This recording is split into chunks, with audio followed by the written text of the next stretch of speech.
नमस्कार दोस्तों, झारखंड समाचार में आपका बहुत बहुत स्वागत है। तो आइए जानते हैं झारखंड से जुड़े तमाम मुख्य बड़ी खबरों को। इससे पहले यदि आप वीडियो को लाइक नहीं किए हैं तो वीडियो को लाइक कर दीजिए और चैनल में नए हैं तो चैनल को सब्सक्राइब कर लीजिए।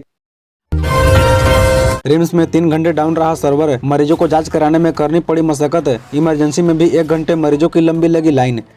रिम्स में आए दिन सर्वर की समस्या के कारण मरीजों को परेशान होना पड़ता है। रिम्स के पर्ची काउंटरों में वैकल्पिक व्यवस्था के तहत 2 वाईफाई कनेक्शन भी इंस्टॉल कराए गए हैं। इसके बावजूद सोमवार को करीब 3 घंटे सर्वर डाउन रहा। इस दौरान मरीजों को ओपीडी में इलाज कराने के लिए भारी मशक्कत करनी पड़ी। इमरजेंसी में भी 1 घंटे मरीजों की लंबी लाइन लगी रही। सबसे ज्यादा परेशानी मरीजों को जाँच कराने में हुई। ओपीडी और इमरजेंसी में ऑफलाइन पर्ची काटने का भी विकल्प है, लेकिन जाँच काउंटर में ऑफलाइन का कोई विकल्प नहीं है। नतीजतन सर्वर डाउन रहने के कारण 3 घंटे तक भी रोगी की पर्ची नहीं काटी जा सकी। जिस जमीन के चलते हेमंत को हुई जेल, उसे जब्त करेगी ईडी। जांच एजेंसी ने बनाया ये प्लान। रांची जमीन घोटाले में ईडी बड़गाई की 8.46 एकड़ जमीन को जब्त करेगी। पीएमएलए की संगत धाराओं के तहत इस संपत्ति को जब्त करने का फैसला ईडी ने लिया है। ईडी ने जांच में पाया है कि इस जमीन पर अवैध तरीके से पूर्व मुख्यमंत्री हेमंत सोरेन का कब्जा था, जहां आर्टिटेक्ट विनोद सिंह की मदद से बैंक्वेट हॉल का निर्माण कराया जाना था। हालांकि ईडी की जांच के दौरान पता चला कि जमीन की जमाबंदी बदलकर राजकुमार पाहन के नाम पर कर दी गई है। यहाँ बता दें कि 20 अप्रैल 2023 को ईडी ने बड़गाई स्थित जमीन का सर्वे किया था। इस दौरान जांच एजेंसी ने यहाँ के केयर टेकर संतोष मुंडा का बयान लिया था। केयर टेकर ने बताया कि यहाँ 2-3 बार हेमंत सोरेन अपनी पत्नी कल्पना सोरेन के साथ आ चुके हैं। इसके बाद फिर 1 जून 2023 को सदर थाने में केस दर्ज किया गया। बता दें कि ईडी इससे पहले सेना की 4.55 एकड़ जमीन, पेगड़ू मौजा की तकरीबन 9 एकड़ और सिमरटोली में सेना की जमीन जब्त कर चुकी है। लोकपाल केस में शिबू सोरेन की अपील पर सुनवाई आज, भाजपा सांसद ने लगाया ये आरोप। दिल्ली उच्च न्यायालय ने सोमवार को आय से अधिक संपत्ति मामले में झामुमो प्रमुख शिबू सोरेन की अपील को 20 फरवरी को सुनवाई के लिए सूचीबद्ध कर दिया। भाजपा सांसद निशिकांत दुबे ने शिबू सोरेन के खिलाफ आय से अधिक संपत्ति मामले में शिकायत दर्ज कराई थी। मामले में लोकपाल द्वारा उनके खिलाफ शुरू कार्रवाई में एकल पीठ ने हस्तक्षेप से इनकार किया था। बता दें कि उच्च न्यायालय की एकल पीठ ने 22 जनवरी को शिबू सोरेन के खिलाफ लोकपाल की कार्यवाही व शिकायत के खिलाफ दायर अर्जी को खारिज कर दिया था। न्यायाधीश रेखापली और सुधीर कुमार जैन की पीठ ने यह सूचित किए जाने पर कि याचिका के वरिष्ठ अधिवक्ता किसी अन्य अदालत के समक्ष पेश हो रहे हैं। इस मामले को आज यानी 20 फरवरी के लिए सूचीबद्ध कर दिया। धनबाद साइबर पुलिस की कार्रवाई, टुंडी से 2 साइबर ठग गिरफ्तार। 16 साल के किशोर ने 4 साल में ठगे 50 लाख रुपए।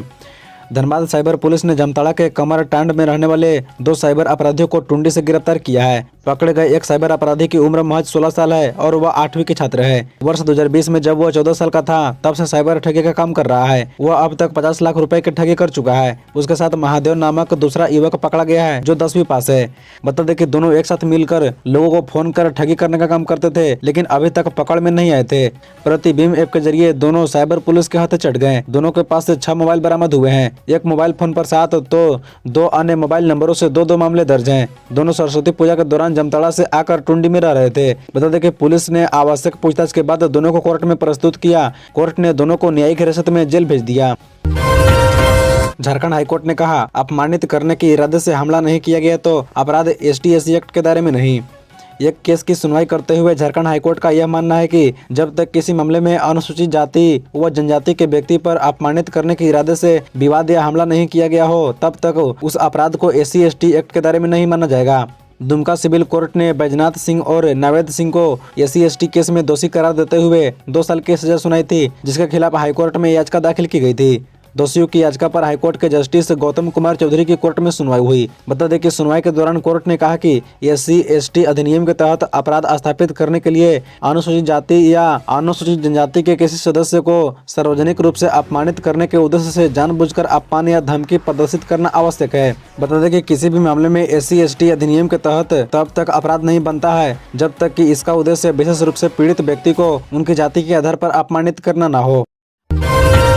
चंपई सोरेन के सामने सियासी संकट, दिल्ली में डटे नाराज कांग्रेस विधायक, जानिए कब लौटेंगे रांची।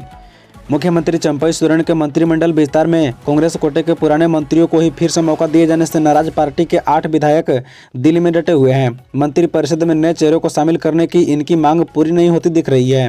बता दें कि झारखंड कांग्रेस के असंतुष्ट विधायक रविवार को कांग्रेस नेता उमंग सिंगार और झारखंड कांग्रेस प्रभारी गुलाम अहमद मीर से मुलाकात और विमर्श के बाद पार्टी के राष्ट्रीय अध्यक्ष मल्लिकार्जुन खड़गे और महासचिव केसी वेणुगोपाल से मिलने का इंतजार कर रही हैं। बता दें कि देर शाम खबर मिलने तक मुलाकात की प्रतीक्षा की जा रही थी। हालांकि आला कमान को नाराज करने के पक्ष में विधायक नहीं है। बता दें कि कांग्रेस पार्टी के वरिष्ठ नेता लगातार असंतुष्ट विधायकों को रांची लौटने के लिए कर रही हैं। विधायकों से कहा गया है कि अपनी बात रखने का उनका यह तरीका सही नहीं है। हमारी सरकार जुमलेबाजी नहीं काम करती है, चंपई सोरेन का भाजपा पर हमला। मुख्यमंत्री चंपई सोरेन ने कहा कि हमारी सरकार जुमलेबाजी नहीं करती, हम जो कहते हैं उसे पूरा करते हैं। बता दें कि वे सोमवार को हजारीबाग में उत्तरी छोटा नागपुर प्रमंडल स्तरीय अवगा आवास स्वीकृति पत्र समारोह में बोल रहे थे। इस मौके पर प्रमंडल के 28,295 लाभुकों को आवास का स्वीकृति पत्र सौंपा। इससे पहले सीएम ने कृषि मंत्री बादल पत्रलेख और श्रम नियोजन मंत्री सत्यानंद भोक्ता के साथ मिलकर कार्यक्रम का उद्घाटन किया। सीएम ने कहा कि पिछले 4 वर्षों में सरकार की ओर से जो भी योजनाएं बनी है सभी जनता की उम्मीदों को ध्यान में रखकर बनाई गई है। 2019 में गठबंधन की सरकार बनी, तब से भाजपा उसे अस्थिर करने में जुटी रही। 4 साल में हेमंत सोरेन ने कई उल्लेखनीय काम किए हैं। आपकी योजना आपके द्वार कार्यक्रम के माध्यम से सरकार को 35 लाख से अधिक आवेदन मिले, जिसमें 28,83,000 का निष्पादन कर दिया गया है। बिहार से बाहर यहां 3 लोकसभा सीटें चाहती है नीतीश की पार्टी, जानिए क्यों भाजपा ठुकरा सकती है डिमांड। लोकसभा चुनाव नजदीक आते ही एनडीए में शामिल राजनीतिक दल सीटों की दावेदारी करने लगे हैं। इंडिया गठबंधन में झामुमो, कांग्रेस, राजद और वाम दलों के बीच सीटों को लेकर विचार विमर्श का दौर चल रहा है। वहीं अभी एनडीए के प्रमुख सहयोगी जनता दल यूनाइटेड की झारखंड इकाई ने भी प्रदेश में 3 लोकसभा सीटें लोहरदगा, धनबाद और चतरा में चुनाव लड़ने की इच्छा जताई है। हालांकि इन सीटों की दावेदारी जदयू के लिए कोई आसान नहीं होगी। इन सीटों पर पिछले 3 सदस्यीय चुनाव में भाजपा चुनाव जीतती रही है। ऐसे में झारखंड जदयू की यह दावेदारी धरातल पर उतरेगी, यह कहना अभी आसान नहीं है। बता दें कि मांग नहीं करेंगे तो सीटें मिलेगी ही नहीं। जदयू प्रदेश अध्यक्ष सह राज्यसभा सांसद खीरू महतो का कहना है कि जदयू अभी एनडीए का हिस्सा बन गया है, इसलिए हर हाल में पार्टी को तय करना होगा कि लोकसभा चुनाव के दौरान राज्य में हमारी भागीदारी क्या है। अगर हम लोकसभा चुनाव लड़ेंगे तभी न विधानसभा चुनाव की बात हो पाएगी। अगर पार्टी को राज्य में लोकसभा के लिए 1 सीट भी नहीं मिलती है तो विधानसभा में सीटों की आशा हम कैसे करेंगे। इसलिए प्रदेश अध्यक्ष ने उपरोक्त 3 सीटों की मांग की है। अब नीतीश तय करेंगे कि राष्ट्रीय पैमाने पर जदयू को सीटें मिले। किया जाती जनगणना के बहाने झारखंड में आरक्षण बढ़ाने का दाव, जानिए चंपई सोरेन की इजाजत की इनसाइड स्टोरी। चुनाव में बाजी मारने के लिए झारखंड के जेएमएम के नेतृत्व वाली महागठबंधन की सरकार तमाम तरह के उपाय कर रही है। स्थानीयता और नियोजन नीति बनाने का बिल सरकार ने विधानसभा से तभी पारित कर लिया था जब हेमंत सोरेन सीएम थे। हालांकि अलग अलग कारणों से दोनों बिल अमल में नहीं आ पाए। हेमंत सोरेन की सरकार ने 11 नवंबर 2022 को आरक्षण बिल विधानसभा से पास कराया था।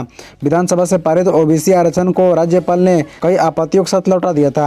राज्यपाल की मंजूरी मिल जाती तो ओबीसी आरक्षण की सीमा 14 से बढ़कर 27% हो जाती। एसटी आरक्षण भी 26 की जगह बढ़ाकर 28% कर दिया गया था। एससी को 10 के बजाय 12% मिलता। ईडब्ल्यूएस के लिए आरक्षण सीमा 10% पहले से ही लागू थी, यानी हेमंत सोरेन ने 77% आरक्षण का प्रावधान बिल में किया था। मनी लॉन्ड्रिंग मामले में हेमंत सोरेन की गिरफ्तारी के बाद झारखंड में बनी चंपई सोरेन की सरकार ने एक नया दाव चल दिया है। बता दें कि बिहार की तर्ज पर अब झारखंड में भी जातीय जनगणना कराने की उन्होंने तैयारी कर ली है। इसके लिए सीएम के कार्मिक विभाग को काम आगे बढ़ाने का निर्देश दिया है। पेशेंट का लोड ज्यादा, डॉक्टरों की संख्या कम, एक्सपर्ट डॉक्टर हो रहे हैं रिटायर। मार्च से न्यूरो सर्जरी में सिर्फ 1 सीनियर डॉक्टर रहेंगे। रिम्स राज्य का सबसे बड़ा अस्पताल है, जहां झारखंड ही नहीं बल्कि दूसरे राज्य से भी मरीज उपचार के लिए पहुंचते हैं। यहां ओडिशा, बिहार और बंगाल के मरीज भी इलाज के लिए रिम्स पहुंचते हैं। लेकिन स्थिति यह है कि फिलहाल रिम्स को खुद इलाज के लिए सीनियर स्पेशलिस्ट डॉक्टर की जरूरत है, क्योंकि रिम्स में हर महीने सीनियर डॉक्टर रिटायर हो रही हैं और नियुक्ति के नाम पर प्रबंधन विज्ञापन तक नहीं निकाल रहा है। यही स्थिति रही तो रिम्स के सुपर स्पेशलिटी विभागों में भर्ती होने वाले रोगियों में डेथ रेट बढ़ सकती है। बता दें कि रिम्स का सबसे महत्वपूर्ण विभाग न्यूरो सर्जरी में अभी 2 सीनियर डॉक्टर हैं। इन 2 डॉक्टरों के भरोसे 80 से 90 मरीज इलाजरत हैं। यहाँ तक स्थिति फिर भी ठीक है, लेकिन चौंकाने वाली बात यह है कि मार्च से यहाँ सिर्फ 1 ही सीनियर डॉक्टर के सहारे संचालित होगा। वर्तमान विभागाध्यक्ष डॉक्टर बीबी सहाय फरवरी के अंतिम सप्ताह में रिटायर होने वाले हैं। ऐसे में विभाग के associate professor doctor Anand Prakash के जिम्मे में पूरा विभाग हो जाएगा। उन्हें अकेले ही जूनियर डॉक्टरों के सहारे सभी गंभीर रोगियों का इलाज करना पड़ेगा।